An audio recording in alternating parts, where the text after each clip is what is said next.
Hello, dear ones.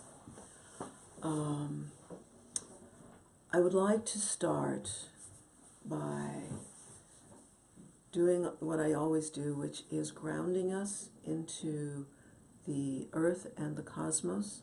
Imagine a crystalline grounding cord coming up from the center of the earth, as wide as the room or the house that you're in.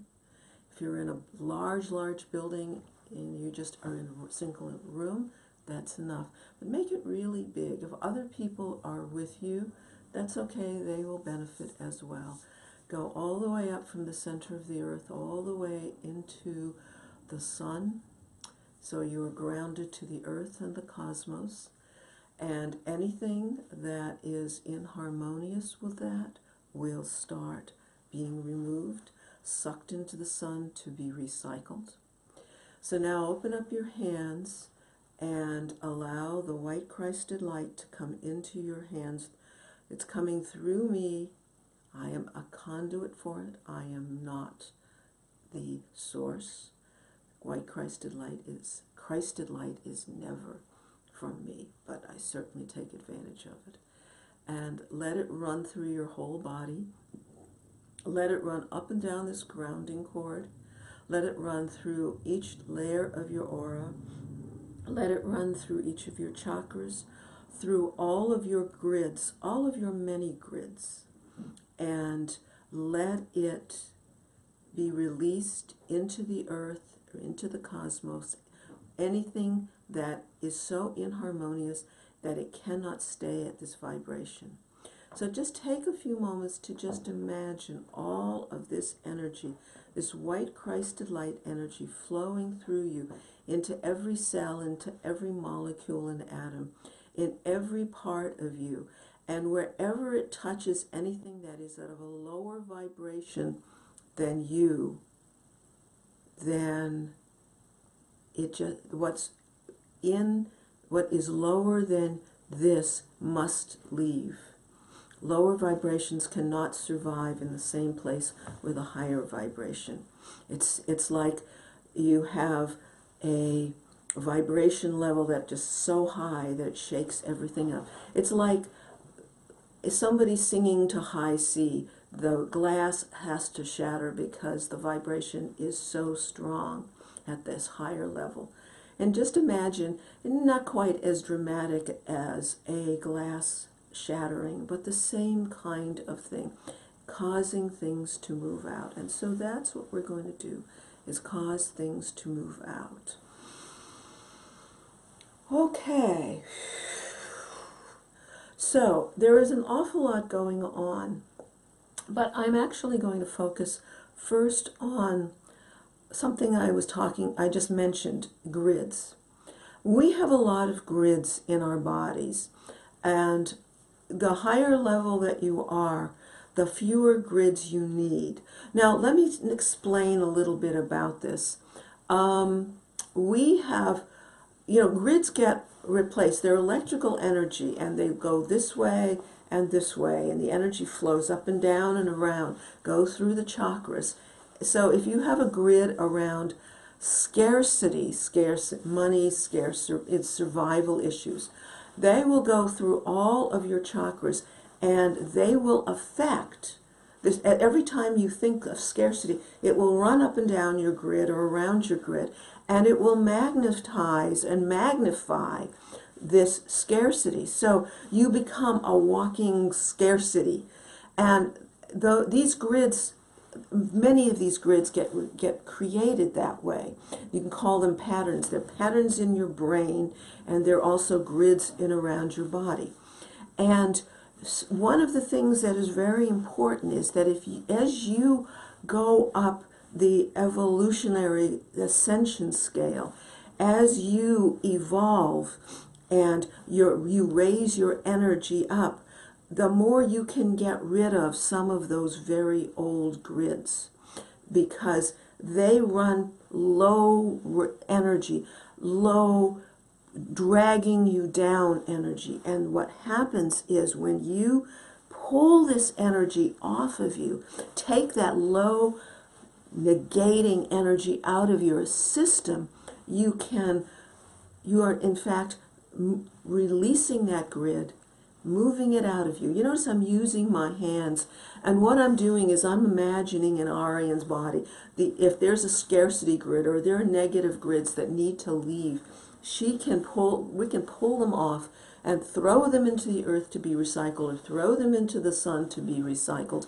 taking that energy out of the body, not only all around the body, because grids, they can be in your body, they can be around your body. They're electrical force fields, and they are vibrating at a certain level. So, you know, scarcity vibrates at a very low level, and you have that one. And maybe you have one for joy, and maybe you have one for intelligence, and maybe you have one for aggression, or maybe you have one for shame or anger or abandonment. These are all different kinds of vibrations, and they all are in your body, and lots of times they're not active until something activates them. If you suddenly think of the lotto and you're going to try it and you fail and you go, but you're all excited. Oh, but then your scarcity grid gets activated, because even though you're all excited about winning the lotto, there's a part of you that won't let you have it because of this scarcity grid. So as you're running this white Christed light, ask your higher self or your spirit guides, which grids are you ready to remove from your body? Which ones can you take off? Literally, clean out of your space. And I'm doing this combing motion. You can even imagine having a comb, a gold comb with long teeth, and combing it out, pulling it out, having those teeth grab those grids and just pull them off, break them up, and comb them out. Some grids are very tough. They've been there for a long time, and they've gotten all rusted, and they're stuck. And you may want to just douse them with some of this white Christed light, which will dissolve a lot of that mess, and you can pull a lot of that energy out. All of that stuck thing. Throw it away. Let it be recycled. And when that happens, you can release something inside of you. And imagine it going from every one of your chakras, all of the ones above your head, below your feet, and all of the ones in your body. And just do the same thing. Imagine with the white Christed light moving through it, that you will remove all of this junk, all of this limitation, this negation, this and this rusted out or frozen or just, corroded old grid stuff, because they are. They have been created so many ages ago, in this lifetime, in other lifetimes, by cleaning them out. And we can add one more thing, in fact, to this. When you're cleaning out this grid in this body, you can also add that it is being cleaned out in every other body, in every other universe that you inhabit, or that some fragment of you has inhabited, other parallel lifetimes, alternate realities, other universes, interdimensional, anything. Just clean it all out. Clean it out of your oversoul. So all of you is being cleansed of this. And then take a deep breath. You notice how Arian's body just did all that, because something shifts and changes. And when it does shift and change, things are different. Things move differently. Things feel differently. Instead of yourself being like this, you've opened up. Like that. You're not tight. You're expansive. So take another deep breath, and in this time, breathe in gold light, gold expansive light. Remember, the white Christed light has been running through you, and as it's running through you, and that it is cleaning out, it is removing, it is helping you expand. And the gold light reminds you that you're in your body. Okay, so you can close your hands, or you can leave them running. Let the white Christed light continue to do its work as you are sitting here. Now, someone gave me an email with several questions, and I'm going to answer one question, maybe two. But the first question I'm going to answer is, I'm going to talk about what the question is, but I will say that when you are dealing with a guru of sorts, you always are going to have some kind of vibrational connection with that person. You can think of a guru as somebody who, or the Dalai Lama is a perfect example, because when you're in his space, you feel like you are being blanketed with incredibly high vibration energy, with sanctity. And you take that in, and it lasts for days, sometimes weeks, because you had that moment of godliness. When you're with a guru, you often have that. And the more that you work with them, the more you have a feeling that of harmony, of connection. And that's why gurus exist, because they are teaching that a certain way of being. They're projecting a certain kind of energy. You enjoy being in their space because you are harmonizing with their energy. And the closer you become with them, sometimes you mistake harmonizing high-level energy with sexuality or attraction. And it's usually not that. It's usually affection and love from this level or this level, but not this lower level. So it is really important whenever you're working with a guide, by the way, also non-corporeal guides, or you're working with a guide or guru, that you recognize that they are talking to your heart, but they are not necessarily you're connecting with you on another level. It's always heart and above. If it is sexual in nature, you must question the veracity or the reality of this guru. A lot of them have been really known to be sexual with their devotees, and that is not that is an abuse of power. And even if you might wish that you would have that kind of relationship, unless the two of you agree to it, and that's part of the expansion, and it's just between the two of you, even then you should be questioning it.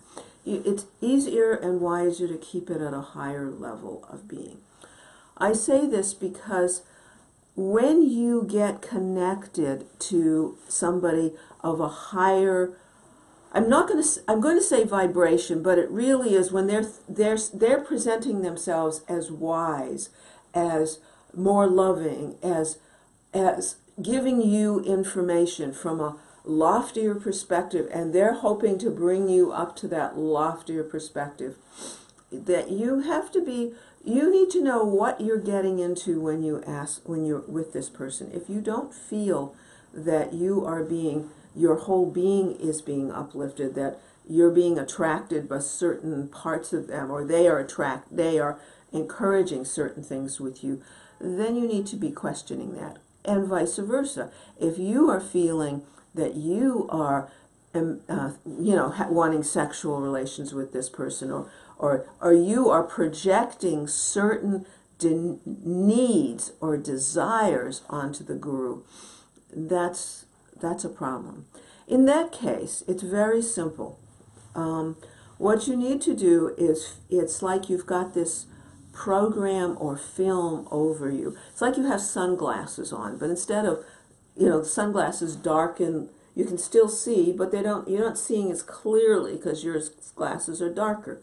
But if you are seeing this way, just imagine you've got glasses that aren't quite, they're not just like sunglasses, they've got different patterns on them and different filters, and they're in front of you, and you need to take them off. And it's really very simple. It's just imagine you just take off a hood, but it's a hood that's all over all of you, and just pull it off. And the reason I say a hood rather than sunglasses, because your vision is through 360. And so you want to take off these hoods from all parts of your vision. You only think you see this way, but the reality is you see all 360. That's what your third eye does. It doesn't see this way, it sees every way. So that is really important to do, so you can see clearly. And this works, by the way, not just with gurus. This works with anything that you feel, that you seem to think is a little bit off, or you're kind of step back, or someone says to you, you're not seeing it clearly. You can sit back and go, oh, am I not? Let me take that hood off. Let me see what's going on.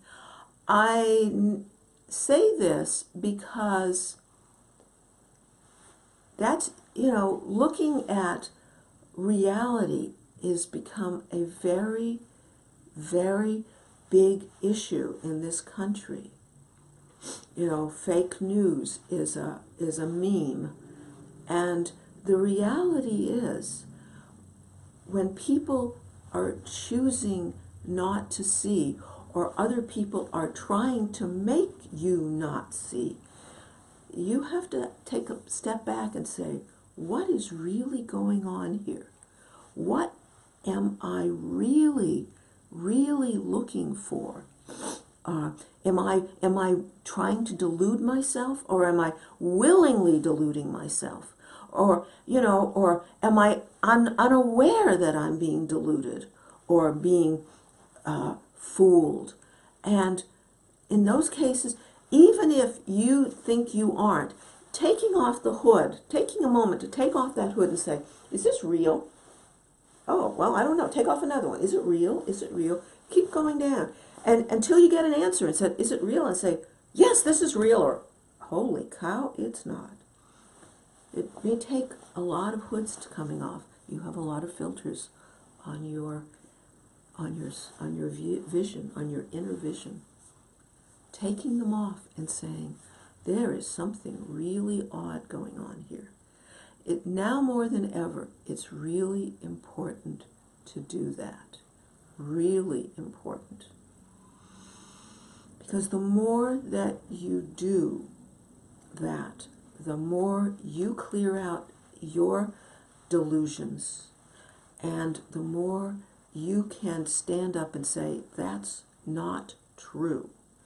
The more people that do that, the less ability the liars and the deluders have to do exactly that, to delude, to make you feel like you're going nuts because you think that's not true, is it? Very important, more important every day, because this world is getting crazier and crazier.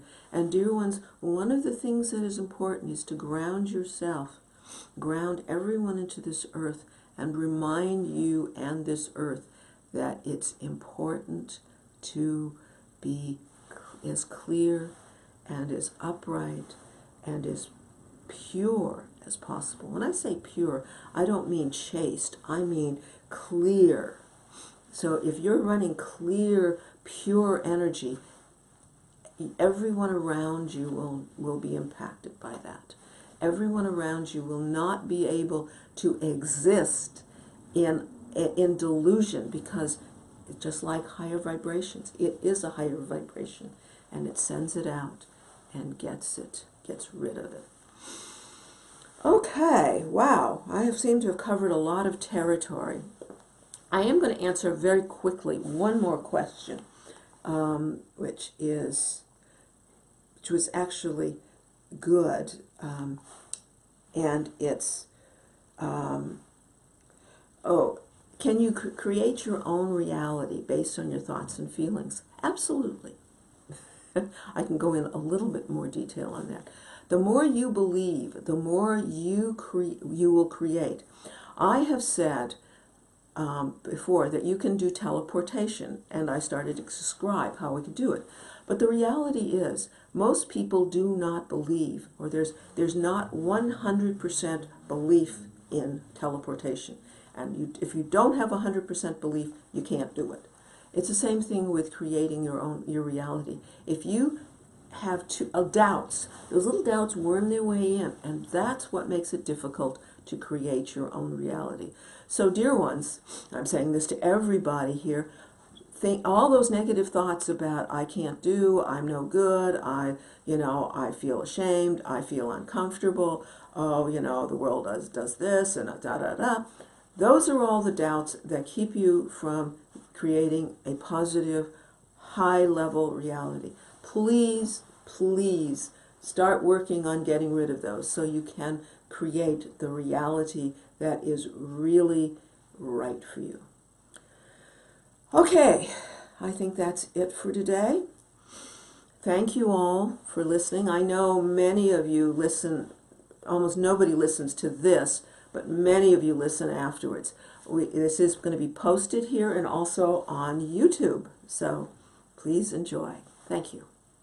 So at this point, let's run the white Christed light yet again through you, because a lot of stuff came up. Let it run through you. Let it remind your body that you're here. Make sure your grounding cord is solid and strong. And then when you're ready, close your hands, and we're done.